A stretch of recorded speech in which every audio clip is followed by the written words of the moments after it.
3 ans de mariage. Je pensais que si je patientais encore un peu, un jour, je serais véritablement acceptée dans cette famille. À chaque fête et réunion de famille, je dressais la table toute seule. Chaque mois, je transférais ponctuellement 400 € sur le compte de ma belle-mère pour les courses, et j'avais même payé avec ma propre carte les cours de ma belle-sœur, qui se préparait au concours de la fonction publique. Mais la veille du mariage de ma belle-sœur, tard le soir, ma belle-mère m'a appelé. Sur le même ton sec que l'on utilise pour informer un livreur d'un changement d'adresse pour une pizza, elle m'a dit: Camille, il n'y a pas assez de place au restaurant pour demain. Ne viens pas, tout simplement. Ah, oui. Et n'oublie pas de virer le cadeau de mariage sur le compte de Pierre. Le téléphone à la main, je regardais en silence ma nouvelle robe de soirée. Elle était soigneusement repassée, suspendue à une chaise dans le salon. Je l'avais spécialement commandée pour le mariage de demain au Puce de Saint-Ouen, déboursant la coquette somme de 500 €.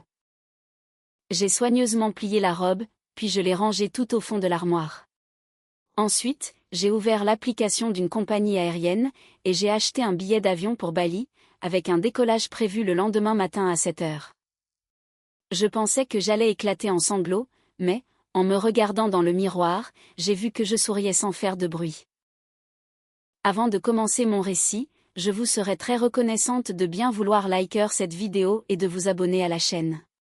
Et maintenant, s'il vous plaît, installez-vous confortablement et écoutez mon histoire. 4 h du matin. Dans la cuisine, le bruit du couteau tranchant des pommes de terre résonnait avec une netteté particulière. Catherine se tenait devant l'évier. Devant elle, sur 3 grands plateaux, étaient disposés les ingrédients qu'il fallait enrober de farine et de pâte à frire, des courgettes finement coupées, des filets de cabillaud marinés à l'avance, ainsi que de petits roulés de surimi et de jambon. L'huile dans la poêle était déjà brûlante, crépitant doucement. Camille n'avait pas allumé la hotte. Sa belle-mère, Sylvie, détestait ce bruit, qui l'empêchait de regarder la rediffusion matinale de sa série. Depuis le salon, on entendait les répliques étouffées de l'écran de télévision. Là, sur un fauteuil de massage, couverte d'un plaid, reposait Sylvie. La porte de la chambre était fermement fermée, mais une lumière bleutée, provenant de l'écran d'ordinateur, filtrait par en dessous. C'était son mari, Damien. Les clics de souris, à intervalles réguliers, parvenaient jusqu'à la cuisine. Au moment où Camille a pris une pomme de terre blanche et a abaissé son couteau, la planche à découper a légèrement glissé. La lame a dévié, s'enfonçant directement dans l'index de sa main gauche. Instantanément, une goutte de sang a perlé, tombant sur la chair immaculée de la pomme de terre. La couleur était d'un rouge perçant. Camille s'est figée, portant son doigt blessé à sa bouche. Sur sa langue, un goût salé de fer s'est répandu. Elle n'a pas émis le moindre son, réprimant même un gémissement de douleur qui menaçait de s'échapper. 2 ans plus tôt, au Nouvel An, lorsque de l'huile bouillante avait éclaboussé sa main, elle avait poussé un cri involontaire. Ce jour-là, Sylvie avait jeté un coup d'œil dans la cuisine, lâchant avec indifférence. Dans notre famille, les femmes ont toujours cuisiné ainsi. Pourquoi fais-tu tant d'histoires pour une goutte d'huile? Tu te comportes comme une petite nature, franchement. Depuis lors, on n'entendait plus rien dans la cuisine, à l'exception du bruit du couteau et du grésillement de l'huile. Tu n'as pas encore battu la pâte, a résonné la voix de Sylvie depuis le salon. Dans son ton, il n'y avait ni hausse ni baisse évidente d'intonation, mais on y sentait cette courte irritation, typique des aînés insatisfaits. L'huile va finir par brûler. Camille a retiré le doigt de sa bouche. Le sang continuait de couler. Au lieu de chercher un pansement, elle a rapidement rincé la plaie sous l'eau, puis a enveloppé son doigt avec du papier essuie-tout. Ensuite, de la main droite, elle a pris un fouet et a commencé à battre les œufs. « C'est presque prêt, maman », a-t-elle répondu doucement. Les clics de souris venant de la chambre ne s'arrêtaient pas. La lumière bleue sous la porte a clignoté un instant, avant de redevenir stable. 3 jours plus tard. Un immeuble de bureaux à La Défense. Camille était assise à son bureau, séparée par une cloison, fixant intensément une maquette de web design sur son écran. À cet instant, l'écran de son téléphone, posé sur la table, s'est allumé, et une notification de son application bancaire a annoncé un virement. Le message indiquait que 2000 € venaient d'être crédités sur son compte. Elle a pris une gorgée d'eau froide dans son verre. Des gouttes de condensation glissaient sur la surface, mouillant sa main. 2000 €, après impôt. C'était tout son salaire, pour un mois de travail acharné. Elle a ouvert l'application bancaire sur son téléphone et, par habitude, a saisi 2 numéros de compte. Le premier, 400 € sur le compte au nom de Sylvie. Dans le motif du paiement, elle a écrit « pour les courses ». Le deuxième, 300 € sur le même compte. Dans le motif « épargne familiale ». Le troisième, 800 €. C'était le paiement pour le propriétaire de leur appartement. Le loyer d'un vieil appartement de 2 pièces à Argenteuil, où elle vivait avec Damien. Damien travaillait dans une petite entreprise commerciale. Chaque mois, il déduisait de son salaire la mensualité du crédit pour sa voiture et son argent de poche, puis il donnait l'intégralité du reste à sa mère. Avant le mariage, Sylvie les avait fait asseoir dans le salon. Tapotant sur un carnet de comptes, elle avait déclaré : « Le salaire de Damien n'est pas énorme, et vous, les jeunes, vous ne savez pas gérer l'argent. À partir de maintenant, vous me donnerez chaque mois 400 € pour les courses. Et vous mettrez 300 € de côté dans un fonds familial. Plus tard, quand vous achèterez votre propre appartement et aurez des enfants, je vous rajouterai cet argent. » Camille a cliqué sur le menu des comptes liés dans l'application. Elle voulait vérifier combien d'argent s'était accumulé dans ce foutu fonds familial. L'écran s'est rafraîchi, et une fenêtre d'information grise est apparue au centre. Les données du titulaire du compte ne correspondent pas. La consultation de l'historique des opérations est impossible. Le regard de Camille s'est figé sur ce message. Pendant une minute entière, elle n'a pas cligné des yeux.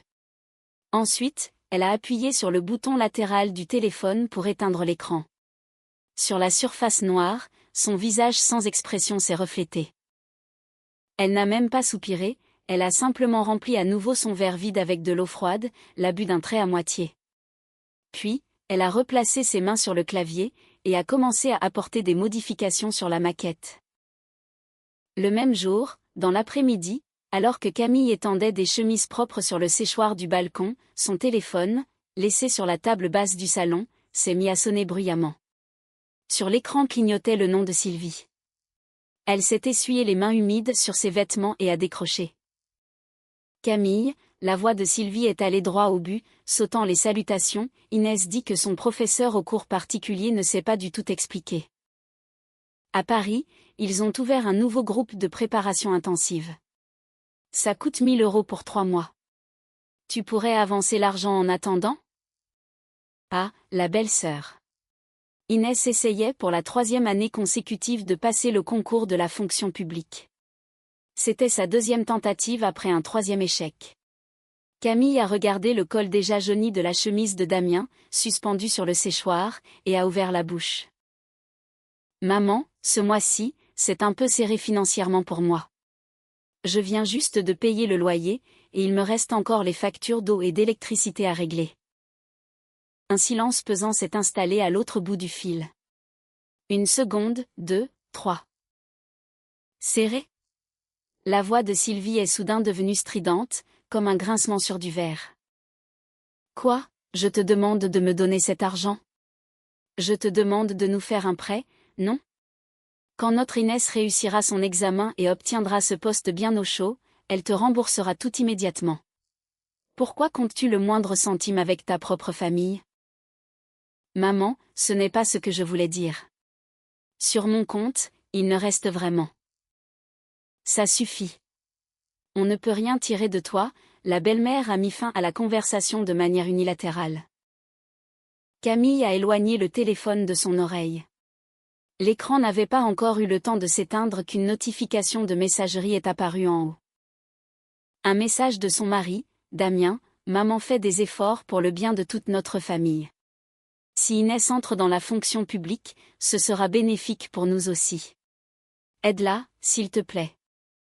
Juste en dessous du message, il y avait un sticker avec un ourson, qui souriait maladroitement en se grattant la tête. Camille a longuement fixé cet ours souriant. Elle n'a pas répondu. Au lieu de cela, elle a retourné le téléphone, écran vers le bas, et l'a posé sur la table en verre. Le contour de la caméra a heurté le verre avec un léger claquement sec. Elle est retournée sur le balcon, et a fini d'étendre le reste des vêtements sur le séchoir. 2 semaines plus tard, un dîner de famille a eu lieu dans un grand restaurant de grillades, non loin de chez sa belle-mère. En tête d'une longue table, formée en rassemblant plusieurs tables, étaient assis son beau-père et Sylvie. Damien et Inès, la belle-sœur, s'étaient installés à côté d'eux, tandis que les autres membres de la famille avaient pris place autour. La place de Camille se trouvait tout au bout de la table, près de l'allée où les serveurs passaient avec les plats, et directement sous le jet d'air froid de la climatisation. La moitié de son corps se trouvait en dehors du tapis posé sur le sol. Pendant tout le repas, Camille a découpé la viande, surveillé que les brochettes ne brûlent pas, et réparti les morceaux cuits dans les assiettes des aînés. Quand elle a enfin pris sa fourchette, il ne restait dans son assiette que de la choucroute refroidie, et quelques morceaux d'oignons noircis. À cet instant, un serveur a approché un chariot avec un pot-au-feu tout juste préparé. Dans la marmite en argile noire, le bouillon bouillonnait encore. Camille s'est levée, a pris la marmite à 2 mains, et l'a prudemment portée vers sa belle-mère, assise en bout de table. « Oh, notre Damien s'est vraiment assagi maintenant », a marmonné la tante assise en face, la sœur du père de Damien, en mâchant sa viande. Sylvie a posé sa fourchette, s'est essuyé la bouche avec une serviette, et a pris la parole sur un ton précisément calculé pour que tout le monde l'entende. Notre Damien, pour tout vous dire, avait auparavant un très bon parti. Une fille qui travaillait dans une grande banque avec un poste fixe. Ses parents étaient tous les 2 professeurs d'université. Vous imaginez, des gens si respectables? Mais ce têtu a insisté pour choisir sa femme actuelle. Il a dit, « Elle me plaît, parce qu'elle est discrète et obéissante. » La main de Camille, qui tenait la marmite, s'est figée dans les airs pendant une seconde. À cause de cette légère inclinaison, le bouillon brûlant a débordé, se déversant directement sur le dos de sa main. La peau est devenue rouge instantanément, et une douleur atroce l'a transpercée. Camille s'est mordu la lèvre inférieure jusqu'au sang, malgré elle. Les muscles de sa mâchoire se sont tendus à l'extrême, mais elle n'a pas lâché la marmite et ne l'a pas laissé tomber sur la table. Elle a soutenu ce lourd récipient brûlant, puis l'a délicatement posé sur le dessous de plat devant Sylvie. « Bon appétit », a-t-elle dit, en s'inclinant avec une voix calme, sans la moindre note de tremblement. Personne ne lui a demandé si sa main allait bien. Damien, la tête baissée, versait du soda à sa sœur Inès. Sylvie a simplement jeté un coup d'œil furtif à la marmite, puis, prenant une cuillère, s'est mise à remuer la soupe. Camille s'est redressée, a fait demi-tour et s'est dirigée vers les toilettes. Ouvrant l'eau froide, elle a placé sa main enflée et rougie sous le jet. À chaque fois que l'eau frappait sa peau brûlée, elle ressentait une douleur qui pénétrait jusqu'aux os. Elle fixait son reflet dans le miroir. L'eau continuait de couler dans le lavabo, et elle est restée immobile jusqu'à ce que tout son bras soit engourdi. Le point de rupture est survenu juste après qu'Inès a lamentablement échoué à son 4e examen pour la fonction publique. Elle a soudainement annoncé qu'elle se mariait. L'élu de son cœur était un jeune homme nommé Paul, rencontré lors de ses cours de préparation. Il travaillait comme manager dans une petite entreprise de logistique.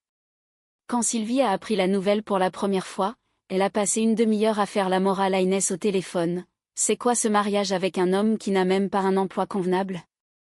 Cependant, dès qu'elle a découvert que le père de Paul possédait un immeuble commercial de 4 étages dans le centre de Bordeaux, et que les revenus locatifs mensuels étaient assez impressionnants, son attitude a changé du tout au tout. Elle s'est mise avec une énergie redoublée à précipiter les préparatifs du mariage. Un week-end, Camille est passée chez sa belle-mère pour lui apporter des conserves fraîchement préparées. En ouvrant le réfrigérateur, elle a vu sur la porte une feuille de papier, densément recouverte d'une écriture manuscrite. C'était le budget du mariage, établi par Sylvie. Tout y était détaillé, l'acompte pour la location de la salle, le forfait pour la location d'une robe de mariée de luxe, l'impression urgente des invitations, le supplément pour remplacer le menu standard par un menu aux fruits de mer, et bien d'autres choses. Et tout en bas de cette liste, entouré d'un épais marqueur rouge, une ligne sautait aux yeux, cadeau du frère et de la belle-sœur, 6 000 €. La main de Camille, tenant le bocal de conserve, s'est figée en l'air. L'air froid du réfrigérateur lui a fouetté le visage. Elle a tendu la main, sur laquelle restait encore la pâle cicatrice de sa brûlure, et a délicatement effleuré ce chiffre du bout du doigt. 6 000 €. Tout son salaire de 4 mois, à condition qu'elle ne fasse que respirer, sans dépenser le moindre centime. Elle a posé le bocal dans le réfrigérateur et a fermé la porte. Elle n'a rien demandé à sa belle-mère, et n'a pas appelé Damien. Comme si de rien n'était, elle s'est lavé les mains, a réajusté ses chaussures et a quitté l'appartement. 10 jours avant le mariage, pendant sa pause déjeuner, Camille est entrée dans un grand magasin près de son travail. Elle a longuement flâné au rez-de-chaussée, parmi les stands de cosmétiques, avant de s'arrêter devant la vitrine Dior. Après avoir choisi un coffret de soins pour la peau dans un emballage luxueux, elle a payé 150 € par carte. La vendeuse a joliment noué la boîte avec un ruban portant le logo de la marque, en faisant un œil élégant. Camille, son sac à la main, s'est dirigée vers l'espace détente du magasin, a posé le coffret cadeau sur une table et l'a pris en photo. Ensuite, elle a ouvert sa messagerie et a envoyé la photo à Inès. Ma petite Inès, félicitations pour ton mariage. Voici mon cadeau pour toi. Le message a été envoyé à 12h15. À 14h40, l'écran de son téléphone s'est allumé. Sœurette, il y a de l'alcool dans cette gamme de cosmétiques, et j'ai la peau sensible. Ça ne m'ira pas. Garde-le pour toi. Le message était suivi d'un sticker montrant un personnage transpirant de gêne, et se grattant la tête. Camille a regardé cette réponse en silence.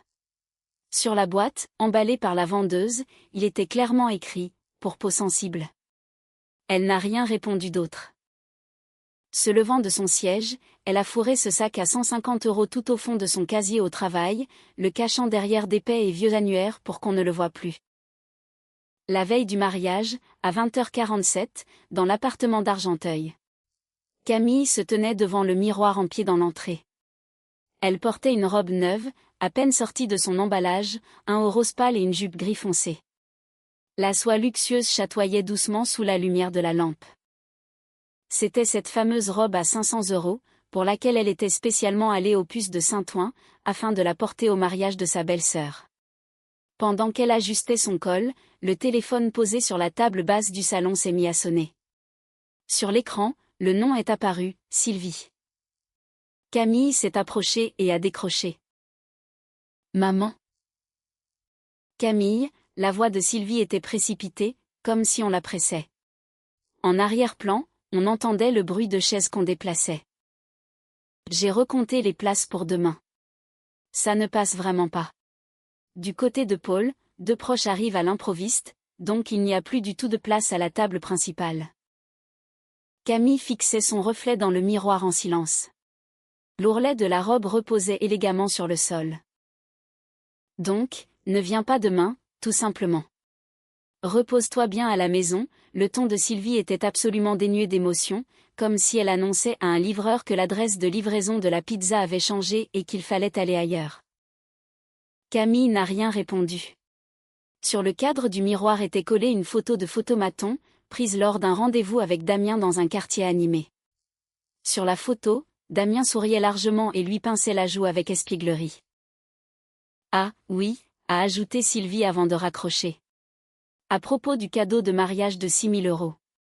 N'oublie pas de faire le virement dès ce soir. J'aurai besoin de payer le solde du banquet très tôt demain matin. Le regard de Camille s'est lentement déplacé de la photo vers son reflet dans le miroir. Damien est au courant? Je suis sa mère. Ce genre de choses, c'est moi qui les décide. Allez, salut. Des bips courts ont retenti dans le combiné. Camille, le téléphone à la main, est restée figée sur place. Elle a ouvert ses contacts et a composé le numéro de Damien. Après de longues sonneries, il a fini par répondre, et à l'autre bout, on n'entendait que le bruit furieux d'une frappe sur un clavier. Qu'est-ce qu'il y a? Dans la voix de Damien, on percevait de la fatigue et de l'irritation. Ta mère vient de m'appeler. Elle a dit qu'il n'y a pas de place pour moi au restaurant demain, et que je ne dois donc pas venir. La voix de Camille était très douce, mais elle prononçait chaque mot avec une netteté effrayante. Le bruit du clavier s'est arrêté. Un silence de 5 secondes a plané au bout du fil. Ah, Damien s'est probablement raclé la gorge. C'est vrai qu'on manque de place. Ils ont plein de familles qui viennent. Ne le prends pas mal, tu pourras juste te reposer à la maison demain. Très bien, elle m'a dit de ne pas venir. Mais elle a ordonné de virer les 6 000 € dès ce soir, a déclaré Camille, caressant du doigt la délicate broderie sur la manche de sa robe. Eh bien, fais le virement, pour que maman ne râle pas demain. Je travaille tard ce soir. Je suis fatiguée comme un chien. C'est 6 000 €, a insisté Camille. Oui, je sais, on a déjà décidé de ça depuis longtemps, Damien a recommencé à taper sur son clavier. C'est nous qui avons décidé ? Ou c'est ta mère qui nous en a unilatéralement informés ? La voix de Camille était plate, sans la moindre intonation, comme si elle parlait de quelque chose de banal. Le bruit du clavier s'est à nouveau arrêté.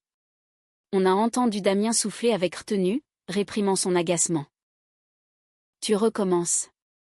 Tu ne comprends pas quel jour on est ? Demain c'est le mariage d'Inès, et il faut absolument que tu gâches tout à la dernière minute. Je suis occupée là. Si tu as quelque chose à dire, dis-le demain.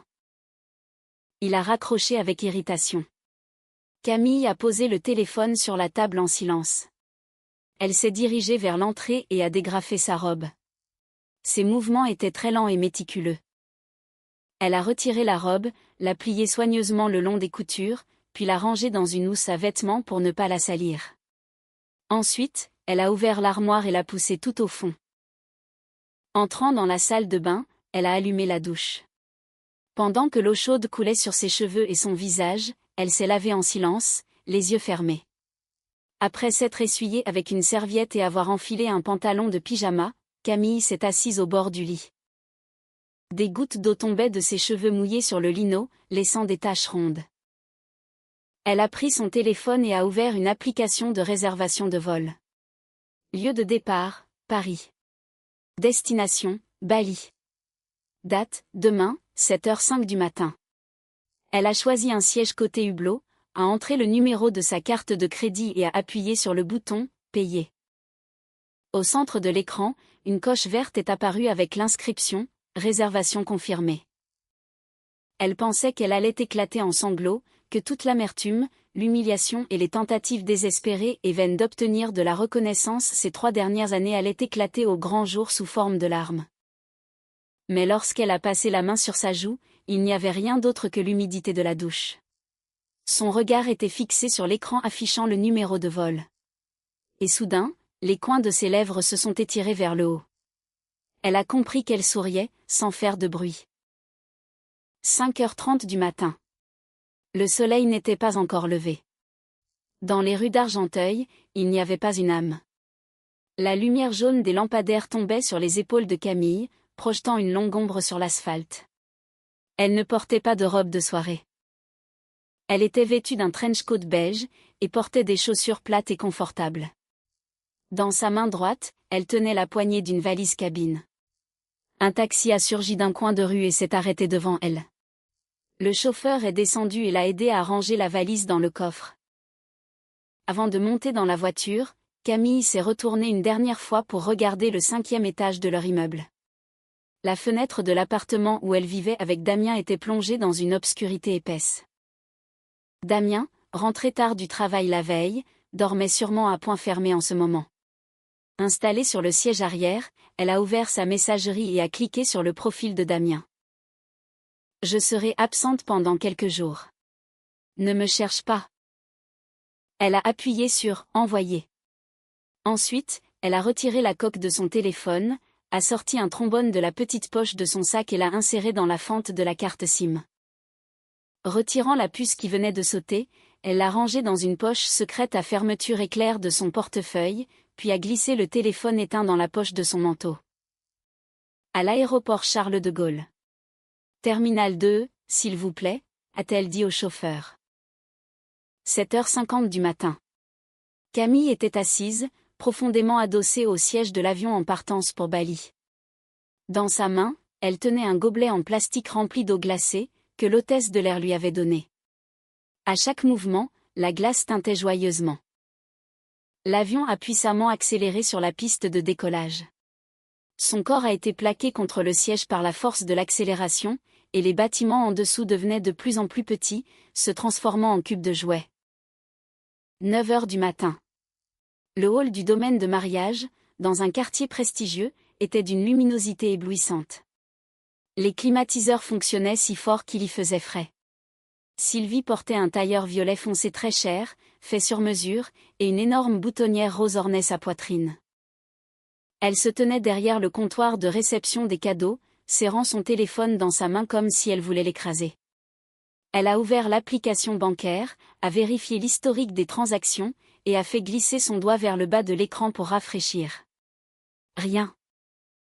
Le dernier virement reçu était de 400 €, il y a 3 jours. Ces maudits 6 000 € du cadeau de mariage n'étaient toujours pas arrivés. Le visage de Sylvie s'est déformé. Elle a immédiatement appelé Damien. « Damien, où es-tu en ce moment? Pourquoi l'argent n'est-il toujours pas arrivé ?» À l'autre bout du fil, on entendait Damien qui, nouant sa cravate à la hâte, sortait de chez lui en courant. « L'argent? Camille ne te l'a pas viré hier? Quel idiot, a sifflé Sylvie, baissant la voix pour ne pas attirer l'attention, mais grinçant des dents. J'ai redémarré l'application 3 fois. Pas un centime n'est arrivé. Où est ta femme, bon sang? Damien, en train de mettre ses chaussures, s'est figé dans l'entrée. Elle m'a écrit ce matin qu'elle partait quelques jours, et elle a disparu. Les doigts de Sylvie se sont crispés si fort que ses ongles manucurés ont laissé des traces blanches sur la coque de son téléphone. Parti où? C'est le mariage d'Inès aujourd'hui. 6 000 €, ce n'est pas une blague. Appelle-la tout de suite. Sylvie a raccroché brutalement, a immédiatement cherché le nom de Camille dans ses contacts, et a lancé l'appel. Le téléphone de votre correspondant est éteint ou ne se trouve pas dans la zone de couverture du réseau, a frappé une voix féminine et mécanique dans ses oreilles. Ne croyant pas ce qu'elle entendait, Sylvie a de nouveau appuyé nerveusement sur le bouton d'appel. Le téléphone de votre correspondant est éteint. Point.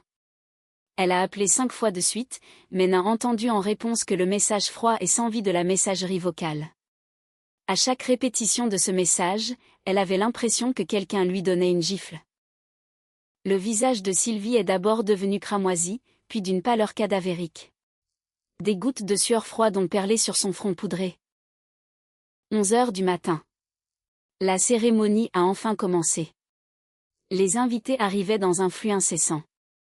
Sylvie se tenait à l'entrée de la salle, affichant un sourire figé jusqu'à la crampe, serrant mécaniquement la main des proches et s'inclinant. Mais dès qu'elle avait une seconde de libre, elle baissait immédiatement la tête et vérifiait fiévreusement son téléphone. Dans la matinée, elle avait appelé Camille 55 fois. Le résultat était toujours le même, le téléphone était éteint. L'heure du banquet est arrivée. Les jeunes mariés ont coupé le gâteau sur l'estrade, et les proches se sont installés à la grande table ronde principale. À ce moment-là, une femme, qui s'était présentée comme la tante du marié, s'est approchée avec un verre de vin. Elle a jeté un coup d'œil à la table où était assise Sylvie et a demandé d'un ton désinvolte. « Chère conscrite, où est donc votre belle-fille aînée? En un si beau jour, elle aurait dû être là pour recevoir les félicitations. » Le sourire sur le visage de Sylvie s'est figé pendant une seconde. Son cerveau a fonctionné à toute vitesse, et elle a immédiatement enfilé le masque de la belle-mère la plus compatissante du monde. Ah, notre aînée s'est soudainement sentie très mal hier soir. Sa température a grimpé, ce matin elle ne pouvait même pas se lever. J'ai eu tellement de peine pour elle que je l'ai forcée à rester couchée à la maison. Ah, je vois, a hoché la tante.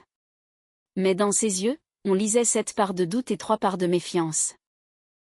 Dès que la tante s'est éloignée, la propre sœur de Sylvie, c'est-à-dire la tante de Damien, assise à côté d'elle, s'est penchée et lui a chuchoté à l'oreille.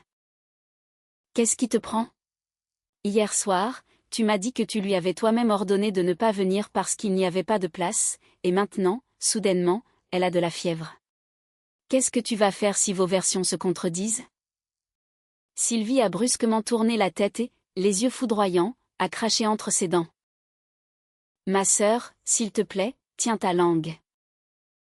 En même temps, à la table de la famille de la mariée, Damien était assis dans un costume bleu marine impeccablement repassé.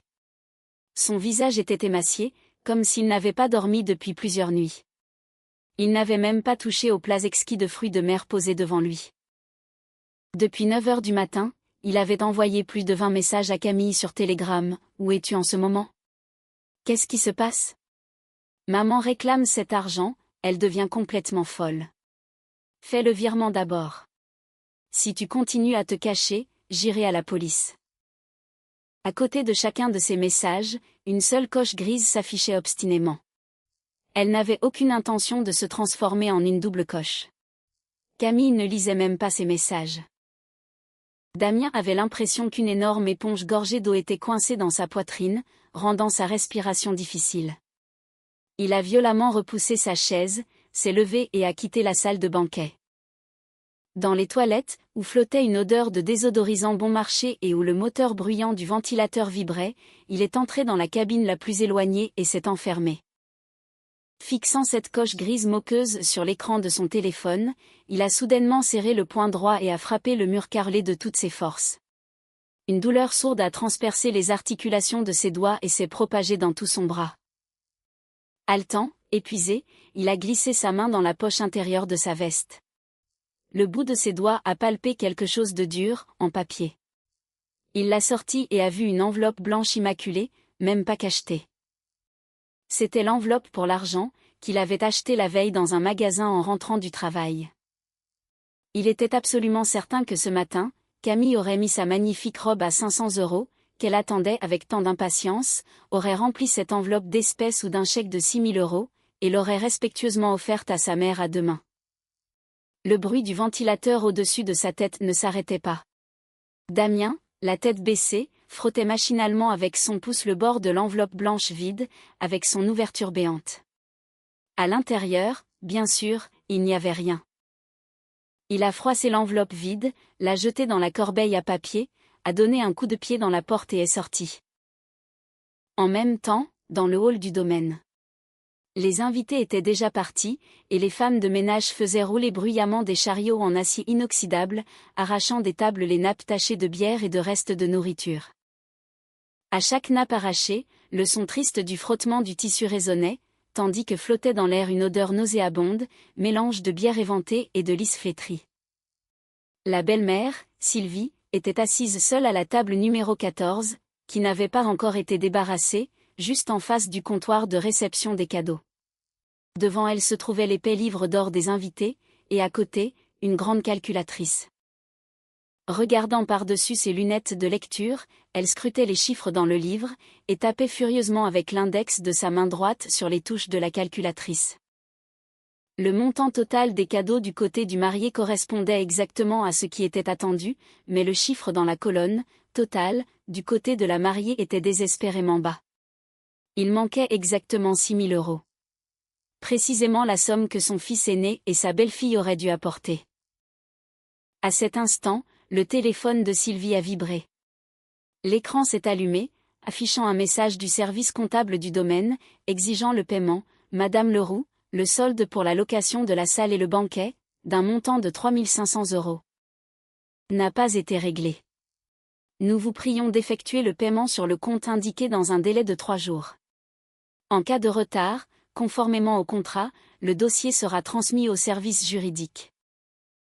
Juste en dessous de ce message, une autre notification non lue est apparue, provenant du salon de robe de mariée, chère mariée Inès, solde restant pour la confection sur mesure de la robe et le forfait maquillage premium, 1 200 €. Merci de régler aujourd'hui. Sylvie a senti sa gorge se serrer, et elle a commencé à suffoquer. Elle a nerveusement déboutonné la veste de son tailleur violet.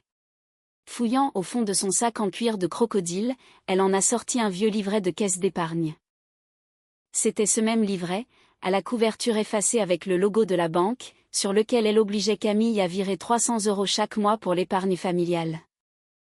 D'une main tremblante, elle a ouvert le livret, et a fait glisser son doigt sur les lignes imprimées à l'encre noire par une imprimante matricielle. À la dernière ligne, dans la colonne « Solde », figurait le chiffre de 4 200 €. Le doigt de Sylvie a tremblé au-dessus de ce chiffre. Le solde du compte ne mentait pas. Ces 3 dernières années, Camille n'avait jamais manqué un seul paiement, versant fidèlement ses 300 €. D'après les calculs, il aurait dû y avoir plus de 10 000 €. Mais l'année dernière, quand Inès avait échoué à son 3e examen et avait fait une crise d'hystérie, exigeant d'aller dans un institut privé de préparation, Sylvie avait retiré 3 000 € de ce compte pour le payer. 3 mois plus tôt, elle avait dépensé 2 000 € pour du nouveau papier peint d'importation, car l'ancien lui paraissait trop terne. En ajoutant à cela les petites dépenses pour les vêtements d'Inès et les séances chez l'esthéticienne, le compte était déjà vidé de moitié. Sa main, qui serrait le livret, est devenue blanche. 4 200 €. Cette somme ne suffisait même pas à payer le solde du banquet et de la robe. Quant à l'argent qu'elle comptait donner à Inès pour son voyage de noces, il ne fallait même plus y penser. Elle a attrapé son téléphone et a rappelé Damien. Après de longues sonneries, il a enfin répondu. À l'autre bout du fil, on entendait le bourdonnement grave d'un moteur de voiture. « Où es-tu » Sylvie n'a même pas appelé son fils par son prénom. De sa gorge est sorti un son rauque, grinçant. « Je rentre à la maison », la voix de Damien était vide. « Tu as trouvé l'argent ? Tu as trouvé cette garce ?» Sylvie a violemment frappé la table de la paume de sa main, faisant sursauter la femme de ménage qui nettoyait la table voisine. Le restaurant m'envoie déjà des messages pour réclamer le paiement. Le salon de robe appelle. Tu es incapable de tenir ta propre femme en laisse. Qu'est-ce que c'est que ce bordel que tu as mis ? Où vas-tu trouver ces 6 000 € maintenant ? Damien s'est arrêté à un feu rouge, fixant bêtement le paysage par la fenêtre. La lumière des lampadaires dessinait de longues bandes sur le capot lisse. « Je cherche », a-t-il simplement prononcé cette phrase, avant d'appuyer avec son pouce sur le bouton de fin d'appel situé sur le volant. 30 minutes plus tard. À Argenteuil. Damien se tenait devant la porte de son appartement au 5e étage, tapant le code sur la serrure électronique. La porte s'est ouverte avec un joyeux bip. À l'intérieur, il faisait sombre. Ça sentait la poussière stagnante, comme si on n'avait pas aéré depuis des jours. Il n'a pas allumé la lumière du salon, entrant à l'intérieur sous le seul éclairage du détecteur de mouvement de l'entrée. Il a baissé la tête. Sur le sol carrelé devant le meuble à chaussures, là où se trouvaient habituellement les escarpins beiges de Camille, soigneusement rangés, l'espace était vide. Damien a enlevé ses chaussures et s'est dirigé en chaussettes vers la chambre. Il a fait glisser doucement la porte du placard. Les vêtements de Camille étaient suspendus soigneusement, triés par couleur, mais le tiroir du bas était à moitié tiré. Il s'est accroupi et a enfoncé sa main au fond du tiroir, dans un compartiment à fermeture éclair. C'est là qu'il gardait d'habitude leur passeport. Son passeport à lui était à sa place, mais celui de Camille avait disparu sans laisser de traces. Se relevant, il s'est dirigé vers la salle de bain. Sur l'étagère au-dessus du lavabo, 2 brosses à dents se trouvaient dans un même verre, la mousse nettoyante, la lotion tonique et la crème étaient alignées par taille. Mais entre la lotion et la crème, un vide en forme de petit cylindre béait. Le baume à lèvres que Camille avait l'habitude d'utiliser après s'être lavé le visage avait disparu. De retour dans le salon, Damien regardait en silence la lumière du lampadaire dessiner un rectangle sur le sol. Il est allé dans la cuisine et a ouvert la porte du réfrigérateur. L'air froid l'a frappé au visage. Sur la 2e étagère en verre se trouvait une boîte transparente et carrée, toute seule. À l'intérieur, il y avait du bœuf, braisé et effiloché, et le bouillon salé avait figé à cause du froid, prenant la consistance d'une gelée. Sur le couvercle de la boîte était collé un post-it blanc. Avec une écriture soignée, tracée au marqueur noir, on pouvait lire « Réchauffer au micro-ondes pendant 3 minutes ». C'était l'écriture caractéristique de Camille, avec les extrémités des lettres légèrement recourbées vers le haut. À cause de l'humidité dans le réfrigérateur, les bords de l'encre noire avaient légèrement bavé. Damien fixait ce post-it. Il a tendu la main et a effleuré le couvercle en plastique froid. La boîte était hermétiquement recouverte de film alimentaire. Son regard s'est arrêté sur le mot « réchauffé ». Son nez l'a chatouillé, et une chaleur est montée à ses yeux. C'est précisément à cet instant que le téléphone dans la poche de son manteau s'est remis à vibrer frénétiquement. La sonnerie irritante a déchiré le silence de la cuisine. C'était encore sa mère qui appelait.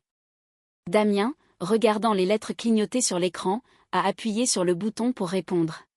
« Trouve-la tout de suite, même si tu dois la traîner par les cheveux. » La voix de Sylvie ressemblait au rugissement d'une bête enragée. « Retourne tout Paris, mais trouve-la. Demain matin, débarque à son travail, ou va chez ses parents à Montreuil et attrape-la par le cou. Si tu ne règles pas ce problème des 6 000 €, c'est la fin pour nous deux. T'as compris ?» Damien a lentement détourné le regard de la boîte de bœuf effiloché. Il a fermé les yeux avec force, écoutant le cri de sa mère qui lui déchirait les tympans, n'a pas répondu un mot. Le lendemain matin, Damien a appelé son patron. Prétextant une urgence familiale, il a pris un jour de congé. Il a mis une chemise propre et bien repassée, mais, sans même nouer de cravate, il est sorti dans la rue. À 10 h, il est arrivé en métro devant l'imposant immeuble de bureaux de la Défense. C'était le bâtiment de l'entreprise informatique où travaillait Camille. Quand Damien s'est approché du comptoir de la réception au rez-de-chaussée, à travers la porte vitrée transparente, on entendait le brouhaha de dizaines d'employés tapant sur leur clavier. « Je peux vous aider ?» a demandé l'employé en se levant derrière le comptoir. « Je voudrais voir une designer du département UI, Catherine Leroux. » Damien s'est appuyé des deux mains sur le comptoir en marbre. L'employé a tapé le nom dans le système informatique et a levé la tête. « Catherine Leroux est en congé aujourd'hui. Elle n'est pas au bureau. »« Et pour combien de jours a-t-elle pris des congés ? » ?»« Je suis désolé, mais selon notre règlement interne, nous ne pouvons pas divulguer d'informations personnelles sur les congés de nos employés à des personnes extérieures. » L'employé s'est rassis à sa place avec un sourire de courtoisie. Damien a regardé d'un air hébété les silhouettes des gens qui s'affairaient derrière la porte vitrée, puis est sorti du bâtiment. Le soleil matinal était si éclatant qu'il a froncé les sourcils intensément. À 14 h, après 2 changements de métro, il est arrivé à Montreuil. C'était un vieux quartier résidentiel, où les murs en briques rouges des immeubles étaient empêtrés dans des fils noirs, semblables à des toiles d'araignée. Après avoir gravi un escalier et 300 ascenseurs, il s'est retrouvé au 3e étage, où le sol en ciment était visible à travers le revêtement usé. Il s'est arrêté devant une vieille porte en fer, couverte d'autocollants délavés de services de plomberie. Il a serré le poing et a tambouriné contre la porte. Peu de temps après, le bruit d'un frottement de pantoufles s'est fait entendre à l'intérieur. La serrure a cliqué, et la porte en fer s'est entr'ouverte. C'était la mère de Camille. Elle portait un vieux pull gris pelucheux et un tablier délavé. En voyant son gendre derrière la porte, son visage n'a exprimé aucune surprise, seul son regard est devenu glacial. « Bonjour, belle maman », Damien s'est légèrement incliné. « Est-ce que Camille serait chez vous, par hasard ?» Sa belle-mère n'a pas ouvert la porte en grand. D'une main, elle tenait fermement la poignée, et de son corps, elle bloquait le passage, montrant par toute son attitude qu'elle n'avait pas l'intention de le laisser entrer. « Ma fille n'est pas ici. » Sa voix était si calme qu'il était impossible de deviner ce qu'elle pensait. « Alors, peut-être savez-vous où elle est partie ? Elle ne répond pas à mes appels. Nous avons eu quelques problèmes à la maison hier. » Damien a commencé à se justifier précipitamment. « Vos affaires de famille sont vos affaires », a tranché la belle-mère. Damien s'est tu. Il fixait stupidement son visage, parsemé de rides profondes. « Belle maman, hier c'était le mariage de ma sœur, et Camille. Ma fille est mariée avec ta famille depuis 3 ans, l'a de nouveau interrompu la belle-mère. Elle prononçait chaque mot lentement et lourdement. Une famille qui ne laisse pas sa belle-fille assister au mariage de sa belle-sœur ? Vous avez pris une femme ou une femme de ménage ? Les lèvres de Damien ont bougé, mais aucun son n'est sorti de sa gorge, comme si ses cordes vocales étaient paralysées. La belle-mère l'a toisé d'un regard méprisant de la tête aux pieds, de sa chemise froissée à ses chaussures poussiéreuses, et a lentement reculé d'un pas. Ne reviens plus. Quand ma fille voudra te voir, elle te trouvera d'elle-même. Bam! La lourde porte en fer a claqué juste devant son nez. Le bruit de la clé tournant dans la serrure a résonné froidement dans le couloir vide. Damien est resté stupéfait sur place. Une lampe fluorescente défectueuse clignotait avec des crépitements, baignant le sol en ciment gris d'une lumière d'une pâleur cadavérique. Il est resté longtemps figé comme une statue, fixant la poussière sur le bout de ses chaussures. En même temps, à Ubud. 16 heures, dans l'air flottait l'humidité collante typique des tropiques, mêlée aux odeurs d'herbe et de terre mouillée. Camille était assise sur une terrasse en bois, donnant sur des rizières verdoyantes.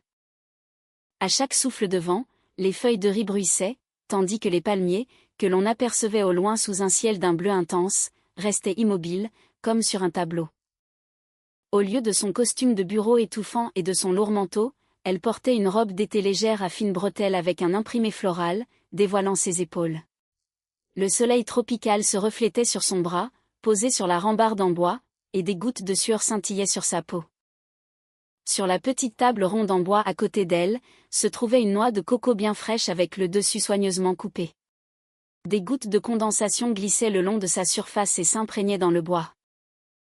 Dans ses mains, elle tenait un roman de Lyudmila Ulitskaya.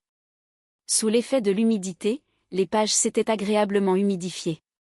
Une libellule rouge aux ailes transparentes a volé près d'elle, a fait 2 cercles en l'air et s'est posée en douceur sur le coin gauche de la page. Camille ne l'a pas chassée.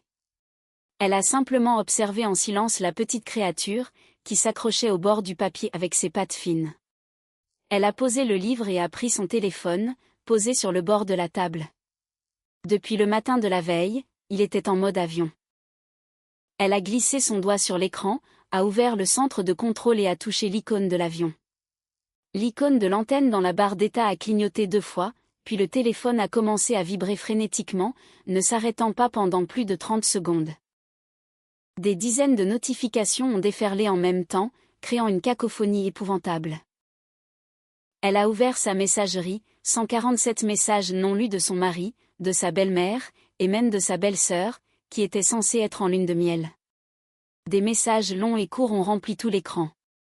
De retour sur l'écran d'accueil, elle a ouvert le journal des appels. 89 appels en absence. Les icônes rouges des appels manqués s'alignaient en une longue et répugnante file. Elle a fixé ces chiffres pendant 3 secondes exactement. Elle n'a lu aucun message et n'a rappelé aucun numéro. Elle a de nouveau ouvert le centre de contrôle et a appuyé sur l'icône du mode avion. La vibration s'est arrêtée comme par magie. Toutes les notifications qui encombraient l'écran ont disparu, comme l'eau lors d'une marée descendante. Le monde a retrouvé un silence parfait. Seule la libellule rouge, effrayée par la forte vibration, s'est envolée en laissant une minuscule trace sur le bord de la page. Camille a retourné son téléphone et, prenant la noix de coco avec de la glace, a pris une gorgée. Le jus doux et frais a coulé dans son œsophage, la rafraîchissant de la chaleur tropicale. Elle a levé la tête, a regardé les rizières vertes infinies, et a expiré profondément l'air qui stagnait dans sa poitrine. Pour la première fois depuis 3 ans, l'air qu'elle respirait était doux. 5 jours plus tard. Paris, 14 heures. Une ruelle calme dans le 11e arrondissement. Camille, traînant derrière elle sa valise cabine, marchait sur le bitume irrégulier et s'est arrêtée devant un vieil immeuble de 2 étages en briques rouges. Elle a vérifié l'adresse et le numéro du bâtiment avec ce qui était indiqué sur son application de location immobilière. C'était bien cet endroit. Un petit studio au 1er étage. Caution, 3 000 €. Loyer mensuel, 850 €. La propriétaire, une femme d'une 60aine d'années, en lui remettant les clés, a fait de strictes recommandations à la jeune femme. Triez bien vos déchets comme il faut, et ne faites pas de bruit la nuit. Ne mettez pas la musique trop fort. Camille a pris la clé et l'a insérée dans la serrure. La vieille porte s'est ouverte en grinçant. La pièce était minuscule, moins de 20 mètres carrés. Un petit réfrigérateur avec un plastique jauni par le temps, une plaque à induction à un seul feu, et une petite salle de bain exiguë avec des toilettes et une douche. Le papier peint était usé par endroits, mais la fenêtre était grande, offrant une vue sur un lampadaire et des moineaux qui voletaient de branche en branche.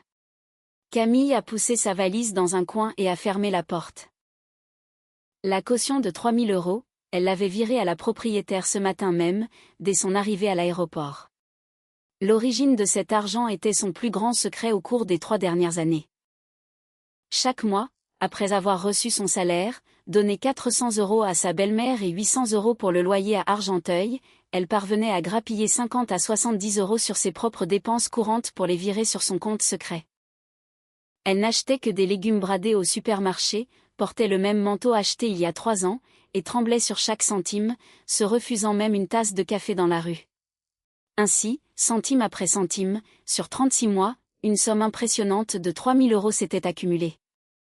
C'était son ultime issue de secours, qu'elle s'était creusée elle-même au cas où la situation deviendrait vraiment insupportable. 20 h, Camille est allée au supermarché du coin et a acheté la couette et l'oreiller les moins chers, les ramenant dans un sac transparent. Le froissement de l'emballage qu'elle déchirait a rempli la pièce vide. Elle a étalé la couette sur le sol froid et a lissé les plis avec la paume de sa main. Appuyant sur l'interrupteur mural, elle a éteint la seule ampoule de la pièce. Instantanément, tout a été plongé dans l'obscurité. Quelques secondes plus tard, de petites formes vertes ont commencé à briller faiblement au plafond. C'étaient des autocollants phosphorescents en forme d'étoile, laissés par le précédent locataire.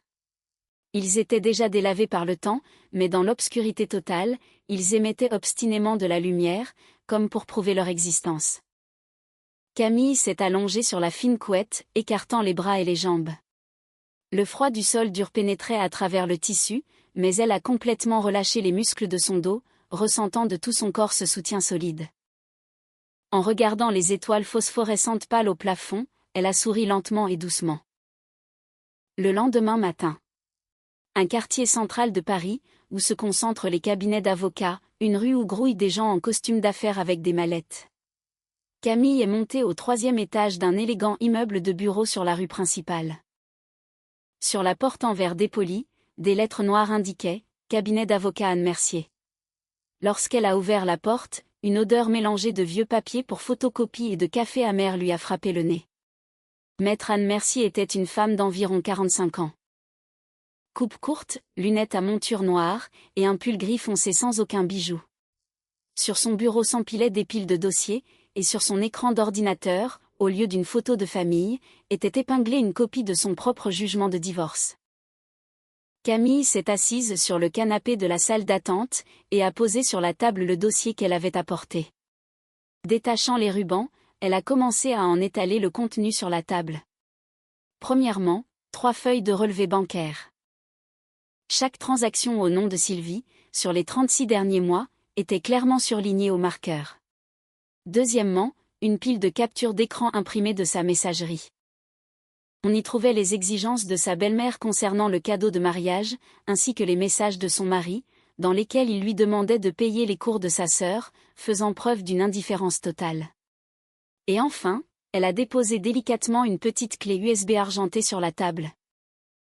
Maître Mercier, a commencé Camille d'une voix égale, sans trembler. Dès la 2e année de mon mariage, à chaque fois que ma belle-mère m'appelait, j'ai toujours activé l'enregistrement de l'appel. Il y a ici 37 fichiers audio, y compris l'enregistrement de cet appel, la veille du mariage, où elle m'annonce qu'il n'y a pas de place pour moi, mais exige que je fasse un virement de 6 000 €. Anne Mercier a pris les relevés bancaires, ajustant ses lunettes, les a parcourus du regard. Ses yeux, scrutant les rangées denses de chiffres et de dates, sont devenus vifs. Après en avoir terminé avec les documents, elle a inséré la clé USB dans son ordinateur et a lancé quelques fichiers audio. La voix agacée et stridente de Sylvie a rempli le bureau. L'avocate a appuyé sur pause et s'est profondément adossée au dossier de son fauteuil, croisant les mains sur le bureau. Elle a regardé attentivement Camille. Ses sourcils se sont rejoints l'espace d'un instant au-dessus de son nez, puis se sont lissés. « Catherine », a dit l'avocate en retirant ses lunettes et en les posant sur la table. Les preuves que vous avez apportées sont irréprochables d'un point de vue juridique. Mais notre tâche actuelle ne se limite pas à un simple divorce et au partage des biens. Elle a tapoté avec le bout de son stylo la colonne « Épargne familiale » sur le relevé. Le statut juridique de ce compte au nom de votre belle-mère est parfaitement clair. L'argent que vous avez versé, à raison de 300 € pendant 3 ans, pour un total de 10 800 €, n'est pas un simple cadeau. Il existait entre vous un accord verbal concernant la création d'un fonds familial commun pour l'avenir. Mais qu'avons-nous en réalité ? Vous ne connaissiez pas le mot de passe de ce compte et vous n'aviez pas le droit d'en retirer de l'argent. Anne Mercier a remis ses lunettes. Son regard est devenu encore plus acéré. Du point de vue du Code civil, il s'agit d'un enrichissement sans cause manifeste. Nous allons déposer une requête en divorce contre votre mari, simultanément, nous mettrons en cause votre belle-mère, Madame Leroux. En tant que codéfendresse dans une action en restitution de cet enrichissement sans cause pour un montant de 10 800 €. Et quant aux 6 000 € pour le mariage, vous ne les avez heureusement pas virés. Il n'y a donc même pas lieu d'en discuter. Camille a baissé les yeux vers les documents étalés sur la table. Combien de temps cela va-t-il prendre ? Si cela va jusqu'à un procès complet, ce sera au minimum 6 mois. Mais avec des preuves aussi solides, le tribunal ordonne généralement une médiation préalable, a répondu Anne Mercier en rassemblant les documents dans le dossier. Elle a ensuite demandé, « Êtes-vous prête à vous battre ?» Oui, tout à fait prête. Camille s'est levée et s'est poliment inclinée. 3 jours plus tard. L'immeuble de bureau de l'entreprise informatique à la Défense, 18 h. Les employés, leur badge autour du cou, sortaient en masse par les portes tournantes. Damien se tenait près d'une jardinière. Une veste froissée, une barbe noire naissante sur le menton, une cravate nouée de travers et les yeux rouges et enflammés. Il attendait ici depuis 3 heures. Camille est sortie par les portes vitrées. Elle portait son trench noir et un simple sac en toile en bandoulière. Elle a vu Damien, debout près de la jardinière, mais n'a pas ralenti le pas, ne serait-ce qu'une fraction de seconde. Regardant droit devant elle, elle a continué à marcher de son pas habituel. Damien, tel un animal sauvage, s'est précipité pour lui barrer la route. « Catherine » a-t-il crié, la voix brisée. C'est seulement à ce moment-là que Camille s'est arrêtée et l'a regardé de bas en haut. Il y avait moins d'1 mètre entre eux. Le vent froid du soir a soulevé dans les airs les feuilles mortes qui traînaient sur le sol. « Où est-ce que tu as traîné pendant tous ces jours, bon sang ?» La poitrine de Damien se soulevait lourdement, et ses mains tremblaient de rage. « Tu sais au moins ce qui se passe à la maison en ce moment ? Maman crie sur moi à longueur de journée comme une folle. Les proches chuchotent dans notre dos à cause de cet argent. C'est un vrai cauchemar. Tu t'es enfui comme ça, tout simplement, et tout m'est tombé dessus. Ça te fait te sentir mieux, hein ? Camille regardait en silence, ses yeux injectés de sang. Elle n'a pas reculé et ne s'est pas mise à crier en retour. D'une voix calme, comme la surface lisse d'un lac, elle a simplement prononcé. « Damien. » Damien, en entendant ce ton d'un calme glacial, s'est figé, cessant de halter. « Je vais te poser une seule question », Camille l'a regardé droit dans les yeux. « Ce soir-là, quand ta mère a appelé pour dire qu'il n'y avait pas de place pour moi le lendemain et que je ne devais pas venir. » Elle a fait une pause, attendant que l'air autour d'eux devienne absolument immobile. « As-tu dit une seule fois à ta mère, maman, ce n'est pas normal ?» Les lèvres de Damien se sont entr'ouvertes. Sa pomme d'Adam a tressailli. Il cherchait désespérément des mots pour se justifier, à quel point il était fatigué par le travail, à quel point il était impossible de faire changer d'avis sa mère. Mais aucun son n'a franchi ses lèvres, comme si on lui avait tranché la gorge. Sur l'avenue à 8 voies près d'eux, les voitures fendaient l'air à toute vitesse. Camille se tenait immobile, regardant en silence Damien, devenu muet. 10 secondes atroces se sont écoulées. Damien n'a finalement rien pu dire. Son regard s'est pitoyablement rivé au sol.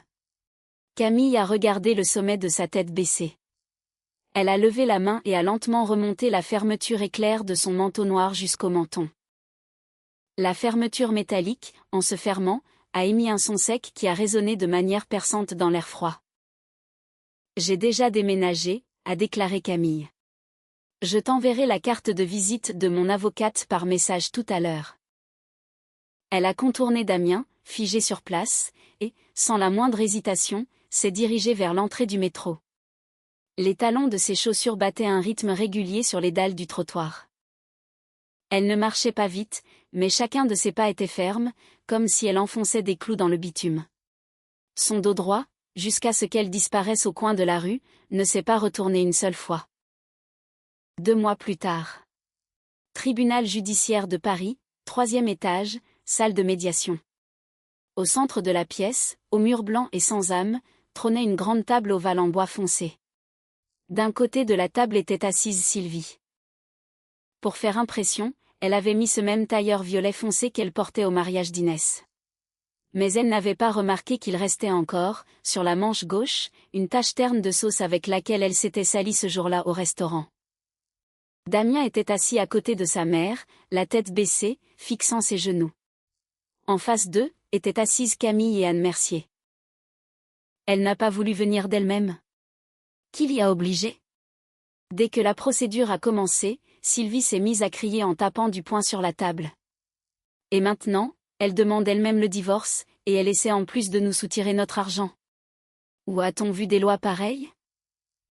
Le médiateur, un homme d'une 50aine d'années portant des lunettes, n'a même pas haussé un sourcil en écoutant les cris de Sylvie. Il a continué en silence à trier ses documents.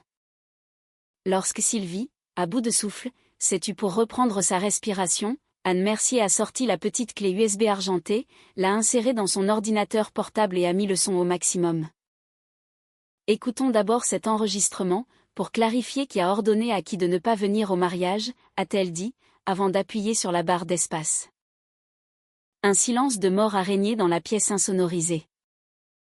J'ai recompté les places pour demain. Ça ne passe vraiment pas. Donc, ne viens pas demain, tout simplement. Repose-toi bien à la maison.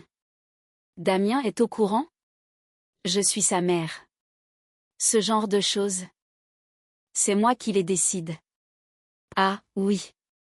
À propos du cadeau de mariage de 6 000 €. N'oublie pas de faire le virement dès ce soir. J'aurai besoin de payer le solde du banquet très tôt demain matin. L'enregistrement a pris fin.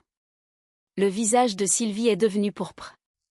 Ses lèvres ont tremblé dans une tentative de trouver une excuse. Mais, rencontrant le regard glacial du médiateur derrière ses lunettes, elle s'est tue. Dans son regard, il n'y avait même pas de colère. Seulement la profonde fatigue d'une énième tragédie familiale banale, comme il en avait vu des centaines. Madame Leroux, partie défenderesse. Le médiateur a tapoté la table avec le bout de son stylo. Le montant total de 10 800 €, que la plaignante a transféré sur votre compte pendant 3 ans sous couvert d'épargne familiale. Où est cet argent actuellement? Sylvie en a perdu la voix. Par instinct, elle a caché ses mains sous la table et s'est agrippée à l'ourlet de sa jupe. Anne Mercier a poussé vers le centre de la table une copie des relevés bancaires. Monsieur le médiateur, voici le relevé de compte de la défenderesse, obtenu par notre cabinet suite à une requête judiciaire officielle.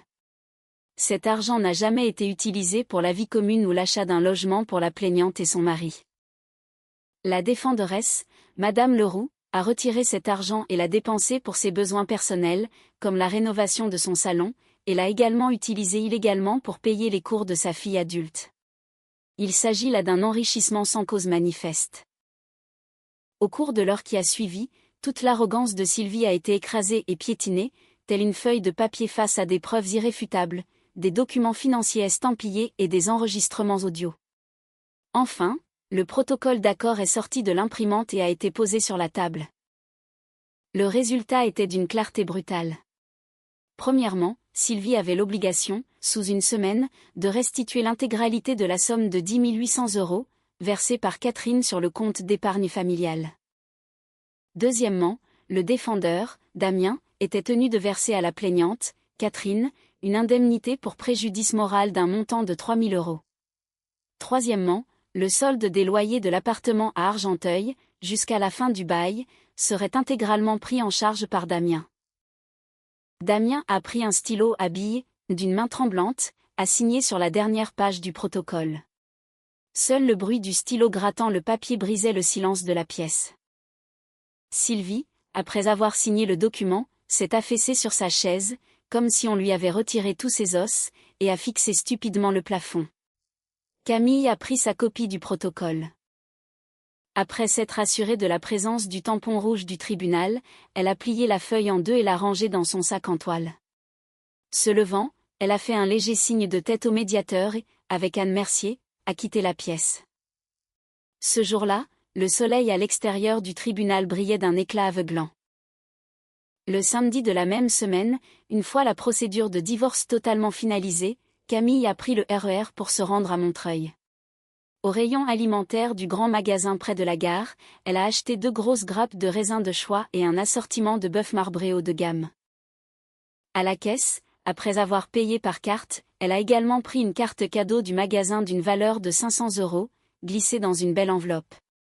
Les anses des sacs, qu'elle tenait à 2 mains, étaient lourdes et lui entaillaient les paumes. Elle est montée au 3e étage du vieil immeuble en briques et s'est arrêtée devant la porte en fer familière, avec ses autocollants de plombier. Prenant une grande inspiration, elle a levé la main droite et a frappé. Le bruit familier du frottement des pantoufles s'est fait entendre à l'intérieur. La serrure a cliqué, et la porte s'est ouverte. Sa mère portait le même tablier délavé que le jour où Damien était venu. Son regard, fixé sur sa fille derrière la porte, a glissé vers les lourds sacs dans ses mains. « Maman » a commencé Camille. Sa voix était humide, comme du coton trempé. « Je suis venue. » Sa mère n'a rien répondu.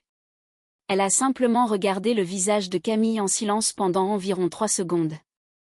Ensuite, sans dire un mot, elle s'est écartée pour dégager le passage. Camille est entrée et a posé les sacs sur le sol dans l'entrée. Une odeur épaisse et parfumée régnait dans l'appartement. Sur la petite table basse du salon, dont la peinture s'écaillait, se trouvaient 2 assiettes avec des amuse-bouches simples. Et au centre, une marmite en argile noire bouillonnait. C'était un pot-au-feu. Dans l'épais bouillon sombre flottaient des morceaux de pommes de terre fondantes, des carottes en rondelles et quelques poireaux. De la vapeur chaude s'élevait au-dessus de la marmite, réchauffant la pièce. « Lave-toi les mains et assieds-toi pour manger », a dit sa mère, se retournant avec indifférence pour se diriger vers la cuisine. Pour attraper les assiettes, Camille s'est lavé les mains à l'eau froide dans la salle de bain. S'approchant de la table, elle s'est assise sur un coussin. Sa mère a posé devant elle une assiette fumante et lui a tendu une cuillère brillante. Camille a pris la cuillère, la tête baissée. Elle a puisé une pleine cuillerée de pot-au-feu et l'a portée à sa bouche. Le bouillon était brûlant, bien salé. Le goût profond du jus de viande riche et la légère douceur des légumes ont rempli sa bouche. Lorsqu'elle a avalé le liquide chaud, la boule serrée qui lui bloquait la poitrine s'est soudainement relâchée, et sa pomme d'Adam a tremblé de manière incontrôlable. Une larme retenue a coulé sur sa joue et est tombée directement dans l'assiette de bouillon. À la surface du liquide, un minuscule cercle s'est élargi. Elle n'a pas levé la tête et n'a pas essuyé ses larmes. Elle a simplement continué, en silence, à remuer la soupe avec sa cuillère. Assise en face, sa mère, serrant une fourchette dans sa main, regardait en silence les larmes de sa fille tomber dans l'assiette. « Mange doucement. » Dans la voix de sa mère, il n'y avait aucune intonation, mais elle a rapproché de l'assiette de Camille la barquette de bœuf que cette dernière avait apportée. Il reste encore beaucoup de bouillon dans la marmite. Camille est restée assise de la même façon. La tête baissée, elle a puisé dans sa cuillère un morceau de pomme de terre fondante et du bouillon riche, et l'a de nouveau porté à sa bouche.